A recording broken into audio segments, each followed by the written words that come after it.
ఒకవైపు రోజు రోజుకి వరదలా పెరిగిపోతున్న అన్నగారి పాపులారిటీతో చస్తున్నాం. మరోవైపు అదే అన్నగారు నందవరం ప్రాజెక్టు వల్ల ప్రజలకు బ్యాడ్ జరుగుతుంటే అడ్డం పడుతున్నాడు. ఈ టెన్షన్తో మేం చూస్తూ అన్నని ఎలా లేపేయాలా అని పెద్ద సార్తో ప్లాన్ చేస్తుంటే ఈ విషయం మీ ముగ్గురులోనే ఒకరు లీక్ చేశారన్నది కేఆర్ వాదం. ఇలాంటి విషయాల్లో ఆయన ఎప్పుడూ రాంగ్ స్టెప్ వేయడు అన్నది నా వేదం. న్యూస్ లీక్ చేసిన వాడి కంటే ఆ న్యూస్ అందుకున్నవాడే డేంజర్ కనుక డ్యామేజీ కావడానికి ముందే కేఆర్ గారు వాడిని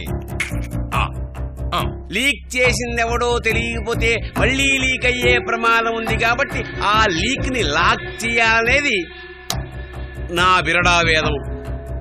పెద్ద సార్ కేఆర్కి చెప్పింది ఏంటంటే విషయం మీ ముగ్గురికి తెలుసు కాబట్టి మీ ముగ్గురు కలిసి లీక్ చేసి ఉండొచ్చు, లేదా ఇద్దరు లేదా ఒకరు. మీలో ఉన్న అమాయకులకు నా సారీ.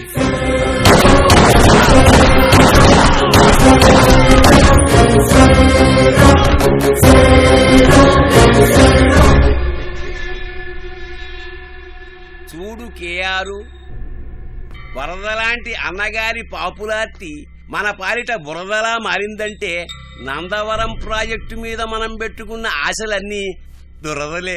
వెంటనే ఏదో ఒకటి చేయాలి సోదరా. నిజంగా ఏదో ఒకటి చేయాలని నువ్వు చెప్పకపోతే మాకు తెలీదు. జోకులాపు సోదరా. ఇప్పుడున్న పరిస్థితుల్లో జోకును కూడా సీరియస్ గా తీసుకోవాల్సిన అవసరం ఉంది. కానీ సార్ కరెక్ట్ టైం కోసం వెయిట్ చేయమన్నారు.